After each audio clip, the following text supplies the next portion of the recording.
Falacias políticas de Bentham. Reseña: Harold Larrabee. Larrabee fue un politólogo estadounidense y autor de varios libros sobre políticas públicas y pensamiento socialista, así como de varias reseñas y comentarios de la obra de Jeremy Bentham. En su reseña de la edición revisada de Falacias políticas, Romm elogió el trabajo de Larrabee y su contribución al estudio de la retórica y la política. Contexto y texto. El gobierno de la palabra, Hamilton y Bentham. El fragmento sugiere que en la época en que Bentham y otros filósofos políticos, entre las últimas décadas del siglo XVIII y las primeras del siglo XIX, era una época en la que se estaba haciendo una fuerte autocrítica sobre el parlamentarismo británico a través de las ideas del racionalismo ilustrado sobre el debate público. En este contexto, se sugiere que el parlamentarismo se caracterizaba justamente como el gobierno de la palabra, es decir, como un sistema basado en el debate y la discusión en las juntas y la Cámara Legislativa. Preocupaciones propias del nuevo ámbito de discurso público son: 1. Establecer un ordenamiento jurídico del Parlamento y unas reglas de procedimiento Parlamento. 2. Instruir a los parlamentarios en las artes del debate, la deliberación y la confrontación sobre asuntos de interés público. El propio Bentham se encarga de marcar las diferencias. Según el autor, el objetivo es construir al éxito de un debate parlamentario, ya sea imponiendo un punto de vista o evitando que se imponga otro. Se cree que la forma en que escribe el autor sugiere que lo que propone debe ser aceptado, es decir, que sus argumentos están sesgados para que el lector esté de acuerdo con su argumento. Historia del texto. Según Burns, él señala que ya hay indicios manuscritos de un esbozo de lo que será el libro de las falacias, alrededor de 1806 o 1807, aunque incluso existen evidencias de un embrionario anterior. Sin embargo, este no sería el primer estudio que Bentham realiza sobre las falacias políticas. En la última década del siglo anterior, Jeremy Bentham ya se había ocupado de lo que él denominaba falacias anárquicas, que eran características de programas democráticos revolucionarios.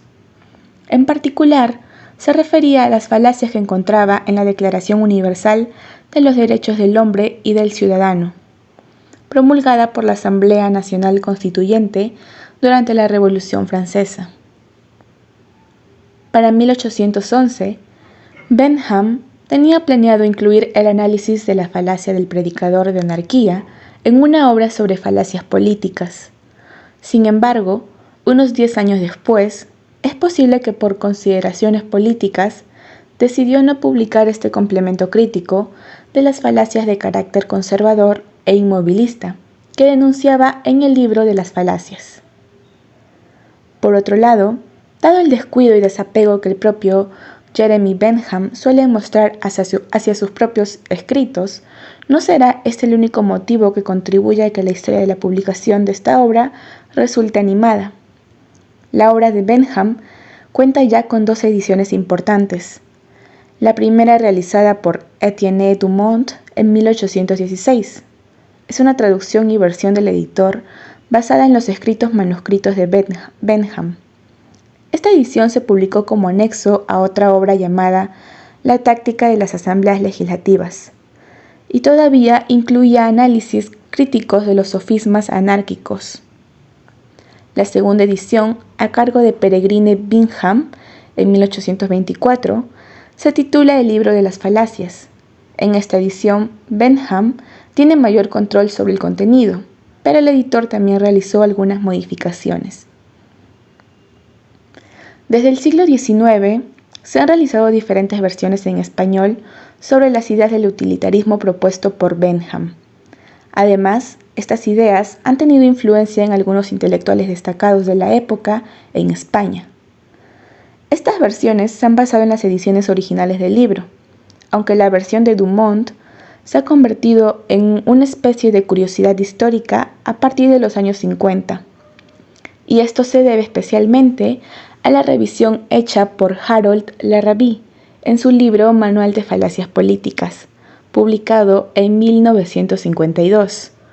Harold afinó y normalizó la edición de Bingham, lo que hizo que esta versión destaque por encima de las demás.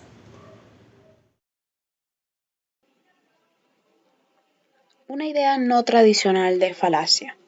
Bentham parte de una descripción inicial de falacia en función de su propósito y de los problemas efectos de su empleo, que se cifran en inducir a engaño o error cualquier persona a la que se proponga como argumento. Luego ofrecerá una noción más precisa. A su juicio, se denominará falacia cualquier discurso con la tendencia de producir y mantener estos efectos. Este es un rasgo distintivo de las falacias que pretende mantener ciertas prácticas o instituciones perniciosas frente al error vulgar y la intención de engañar o sin ella. Aunque también lo es tradicionalmente, el engaño, un error vulgar, tiene un interés ulterior en distinguir una intención dolosa o mala fe. Esta última es una distinción introducida por analogía con el tratamiento jurídico de los casos de fraude. Tenemos entonces una noción de falacia que dista al margen de la tradición, ya sea de los patrones lógicos, las reglas dialécticas o referencias comunes de las falsas apariencias.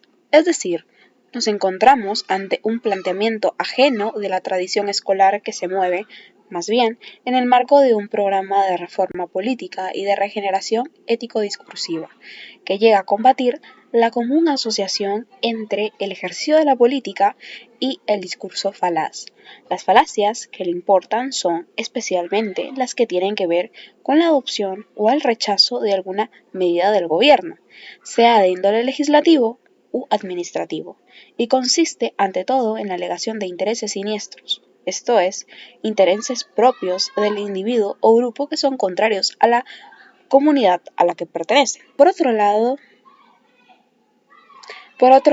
Bentham ofrece una categorización de las falacias políticas, y en él deja su sello original, aunque su criterio primordial no es lógico o metodológico, sino partidista.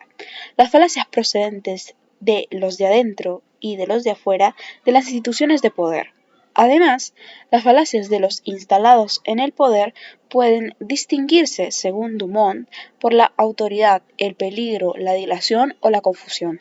Forman una especie de línea de defensa frente al discurso que aboga por cambios o reformas de la formas de la situación. Si la autoridad determina que las cosas son como son, así se han de ser, y cuando falla esta invocación, cabe recurrir al peligro de las consecuencias e imprevistos que conlleva lo nuevo. Y si ambas afirmaciones se muestran ineficaces, hay que aplicar tácticas dilatorias que resultan como último término.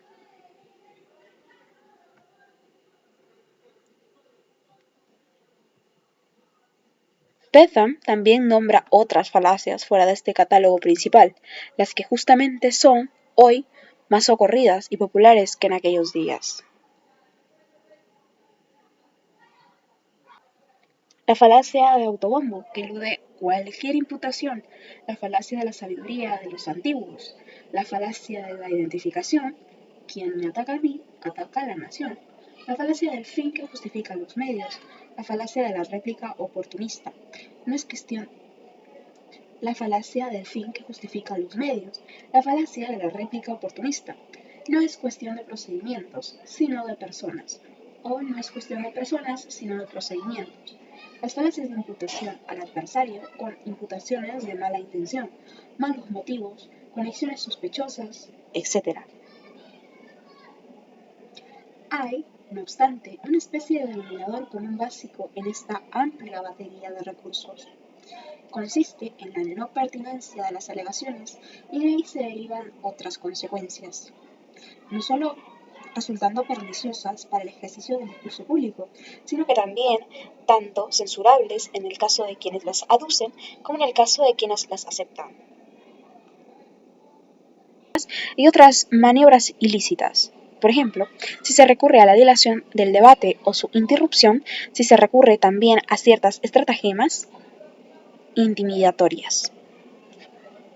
Por ejemplo, si se recurre a la dilación del debate o su interrupción, y si se recurre también a ciertas estratagemas intimidatorias. Aunque puede que la concepción comprensiva de Bentham no vea aquí ningún problema y asuma complicidad entre unas y otras falacias discursivas y maniobras ilícitas, como las señaladas. Aunque Bentham no ve aquí ningún problema y asuma alguna complicidad entre unas y otras falacias discursivas y maniobras ilícitas, como la señalada. En la parte quinta del capítulo 1. En la parte 5 del capítulo 1. En las razones de una pertinencia constituyen una pérdida de tiempo que estorba y retrasa el despacho de los asuntos necesarios y útiles. También cabe apuntar una raíz común y general de las falacias: el desequilibrio de las relaciones y el ejercicio del poder. También cabe apuntar una raíz común y general de las falacias: el desequilibrio en las relaciones y en el ejercicio del poder.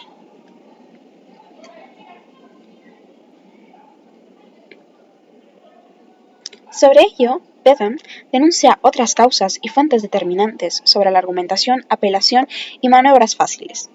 Hay que recordar que nos encontramos ante falacias características en el proceso de deliberación y ante, en general, el uso y abuso del discurso público en un marco institucional como el Parlamento.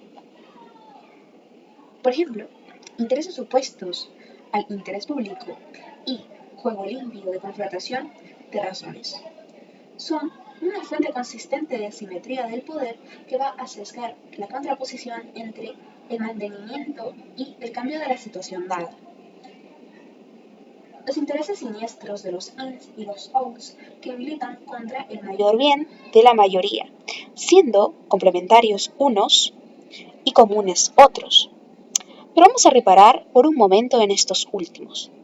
Una causa es el ejercicio corrupto del poder y la existencia de una opinión pública ante la Una causa es el ejercicio corrupto del poder y la existencia de una opinión pública ante el que da razones.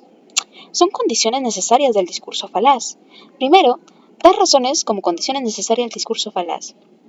El primero, sin la segunda, no va a precisar acudir a maniobras falaces, pues no tendría que dar razones o rendir cuentas. La segunda, sin el primero, no se vería inducida a caer en errores o las confusiones derivadas. Por añadidura, la demanda y la multiplicación de las falacias se vería Por añadidura, si queremos añadir, la demanda y la multiplicación de las falacias se ve propiciada bajo la Constitución británica, que ampara la discusión de cierto modo libre de los asuntos públicos,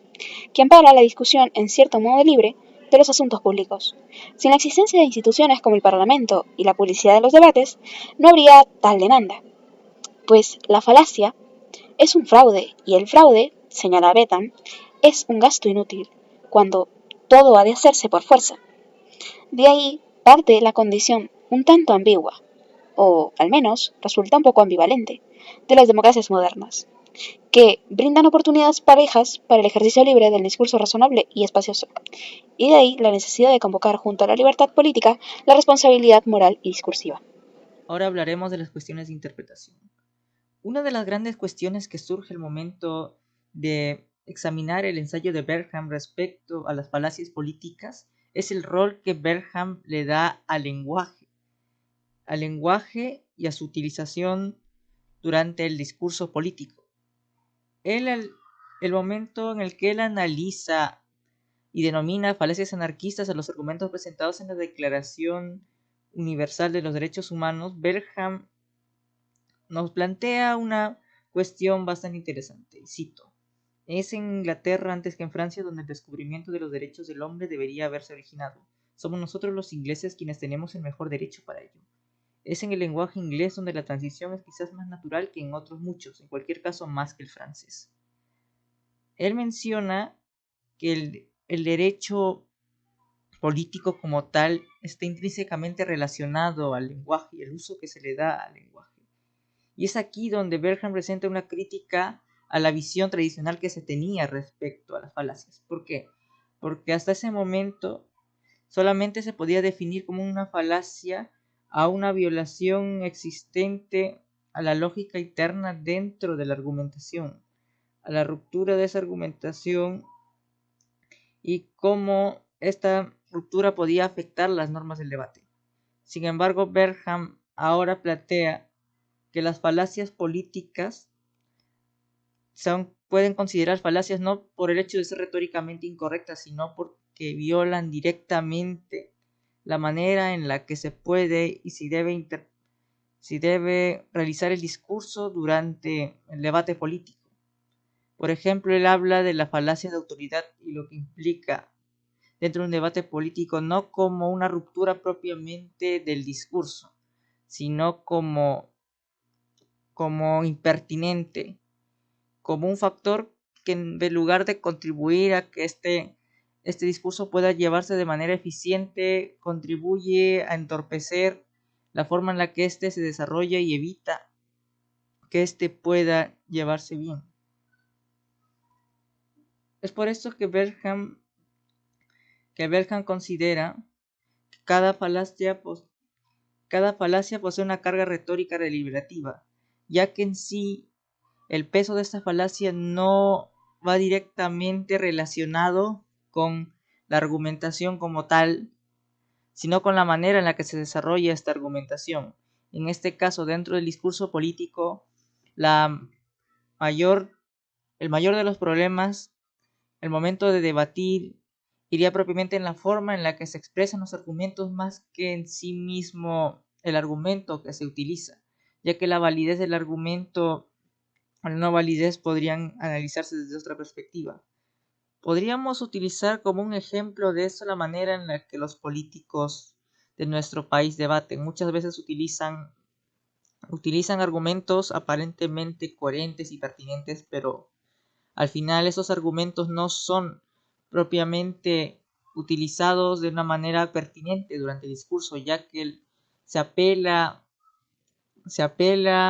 a atacar al contrincante, se apela a factores que no tienen que ver con el propio discurso, el propio tema político, y se evita así una discusión civilizada dentro del ámbito de las ideas. Con esto quiero concluir la exposición de mis compañeras